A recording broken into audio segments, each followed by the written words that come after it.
मर्जी, अगर वो कण कण में विद्यमान है तो हम मंदिर गुरुद्वारों में उन्हें क्यों ढूंढ रहे हैं? है? अगर वो कण कण में, क्योंकि कण कण में तुम्हें अनुभव हो रहा है क्या? कण कण में अनुभव, अगर कण कण में अनुभव हो रहा है तो तुम्हें मंदिर में भी है, फिर मंदिर में क्यों तुम निषेध कर रहे हो?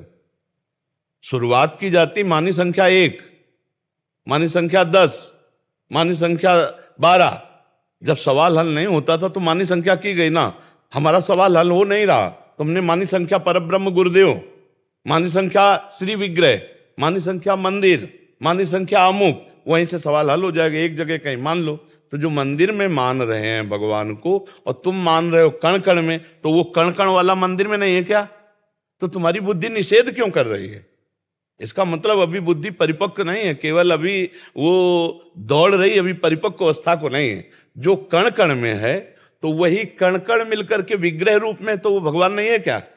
जब कण कण में है तो विग्रह रूप में भी भगवान है। तो जो भगवान को विग्रह रूप में पूज रहे हैं, तुम्हें क्या पता वो कण कण में भगवान को नहीं पूजते क्या? तुम्हें क्या पता? वो स्वामी जी सिया राम को मान रहे तो कह रहे हैं सिया राम में सब जग जानी। तो तुम क्या जानो कि जो कण कण में भगवान विराजमान है, तुम ही केवल मान रहे हो क्या? जो विग्रह में मान रहे हो वही कण कण में भी मान रहे हैं। आप क्या समझते हो? किसी के ज्ञान को क्या जानो? तो अगर कोई देवी देवता को पूज रहा है, किसी मंदिर में पूज रहा है, तो तुम्हारी दृष्टि से उसी ब्रह्म को तो पूज रहा है, नहीं पूज रहा है? आप हमें उत्तर दीजिए। ठीक है, ठीक है ना? तो हम किसी की निंदा क्यों करें? क्योंकि वो कण कण में तो मंदिर में भी तो है, वो मूर्ति में भी तो है, वो अमूर्त है तो वो मूर्तिमान भी है, वो कहाँ नहीं है। तो बस समस्या का समाधान हो गया। हम किसी की निंदा नहीं कर सकते क्योंकि मेरा प्रभु सर्वत्र विराजमान है। समझ रहे हैं आप? अब जैसे कोई भी नाम हो, अक्षर होगा ना, और कोई भी अक्षर हो, आ उसमें जुड़ा होगा।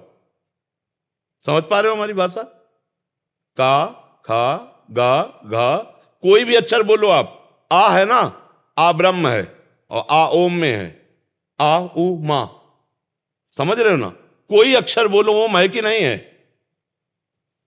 जिस प्रथम अक्षर क्या है? आ है ब्रह्म, सब अक्षरों में आ विराजमान है। उपासना जब हम शुरू करेंगे कहीं सही ढंग से, तो निंदा स्तुति का कोई सवाल नहीं बनता। वही एक तत्व है। चाहे ओम से शुरू करो, चाहे ब्रह्म से शुरू करो, चाहे राम से शुरू करो, चाहे कृष्ण से, चाहे मंदिर से शुरू करो, चाहे जहां से शुरू करो, एक जगह ईमानदारी से शुरू कर दो। अगर सब जगह ना पहुंच जाओ तो हमें बता देना। सब जगह पहुंचने के लिए हम फैले हैं। अब पहले एक जगह शुरू करते, माता से शुरू कर दो, पिता से शुरू कर दो, कहीं से शुरू कर दो। ये मेरे भगवान हैं, ये मेरे ब्रह्म हैं, बस दूसरे की तरफ देखो मत और चल दो। अगर देखो सर्वत्र ना दिखाई देने लगे तो मुझे बताना। जब सच्चा ज्ञान होगा तो सर्वत्र दिखाई दे। वही मूर्ति में है, वही अमूर्त है, वही निराकार है, वही साकार। जब एक है तो वही निराकार। अब चूंकि तुम निराकार को मान रहे हो तो साकार वाले की निंदा कर रहे। ऐसे लोग हैं। अरे तेरी मान्यता है, तू एक पक्ष को देख रहा, दोनों पक्ष को देखना। वो क्या नहीं है, और वो कुछ नहीं है, और वही सब कुछ है। ये जिसको ज्ञान हो गया वही सच्चा ज्ञानी है। और नहीं तो लड़ाई झगड़ा करते रहते हैं। वो निराकार, वो साकार, वो सगुण, वो निर्गुण, और वो कुछ नहीं है, पाई भर अनुभव नहीं। 4-6 अंधे थे, एक हाथी खड़ा था। बोले क्या है? बोले हाथी। बोले कैसा है? तो एक ने पकड़ी जांग, बोले खंभा जैसा है। एक ने पकड़े कान, बोले सूप जैसा है। ऐसे ही एक ने बोले दीवार जैसी है, छत जैसी है। सब अपने अपने अनुभव किए। अब लड़ रहे हैं। बोले हाथी जो है सूप जैसा, बोले नहीं हाथी खंबे जैसा। तो नेत्र वाले ने कहा तुम लोग लड़ो मत, कोई झूठ नहीं बोल रहे। तुम सब हाथी के अंगों का वर्णन कर रहे हो, संपूर्ण हाथी तो मैं देख रहा हूं कि तुम झगड़ा मत करो, वो पूरा वही है, जो तुम बोलो वही है। तो जब हमें एक पक्ष का ज्ञान होता है तो हम दूसरे पक्ष की निंदा करते हैं, और जब हमें संपूर्ण ज्ञान हो जाता है तो कोई बचता ही नहीं जो मेरा आराध्य देव ना हो। चाहे निराकार बोलो, चाहे साकार बोलो, चाहे जो बोलो, वो एक ही परमात्मा है और वो सर्वत्र है। इस बात को कोई नहीं काट सकता।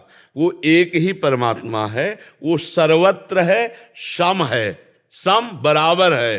तो बस अब अगर कोई शंकर जी विराजमान करके पूजा कर रहा है, कोई राम जी विराजमान करके, और कोई ध्यान के द्वारा प्रणव का चिंतन कर रहा है, मेरे लिए सब बराबर है।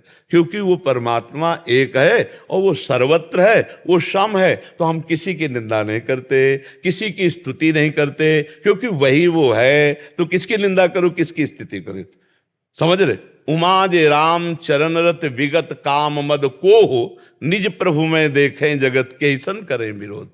हमारा ही स्वामी, हमारा ही प्रीतम, हमारी ही आत्मा हम सर्वत्र विराजमान।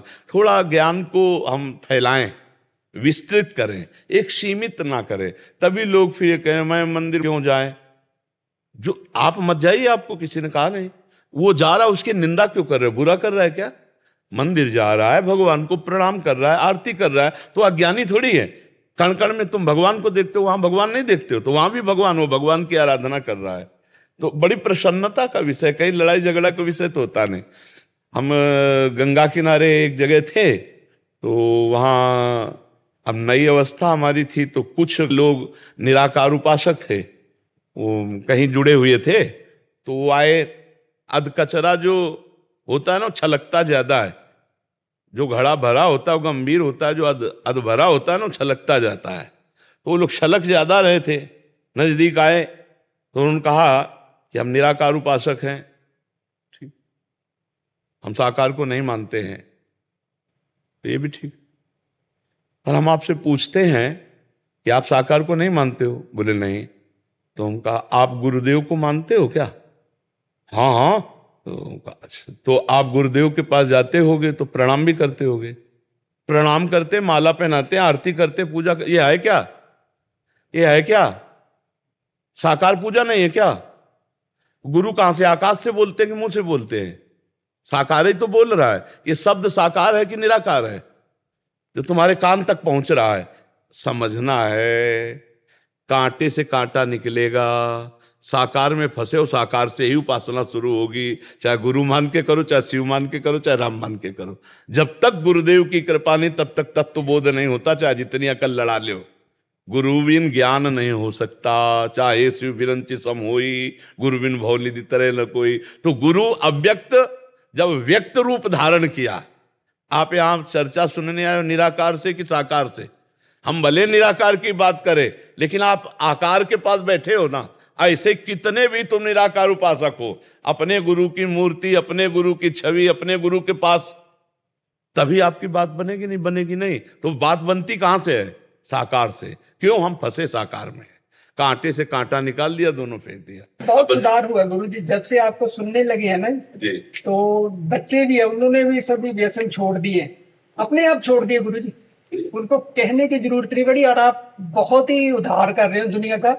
और अरबों लोग है जो वो आपको सुन रहे हैं, और उनका उद्धार हो रहा है। 7 समुंदर पार हम वहीं रहते हैं, और बहुत ही ज्यादा मेरे में भी सुधार हुआ है गुरु जी, बहुत ज्यादा हुआ। हाँ, भगवान सर्वव्यापी, वही सब कृपा करते। हम तो ज्यादा पढ़े लिखे नहीं, भगवान कृपा करते हैं तो वही सब। हम कोई नई बातें नहीं बोलते, वही बातें सब शास्त्र ही की हैं। बस कुछ ऐसा है कि भगवान को अपने जन का, तो वही सब करें, करावें आप सब, और जने बढ़ाई दे। ये भगवान का खेल। मूकम करोति वाचालम पंगुम लंघयते गिरिम यत कृपातम हम वंदे परमानंद माधव। मेरे ठाकुर, मेरी लाडली जू सबका मंगल करवाने के लिए निमित्त बना दिया, कर वो ही रहे जी।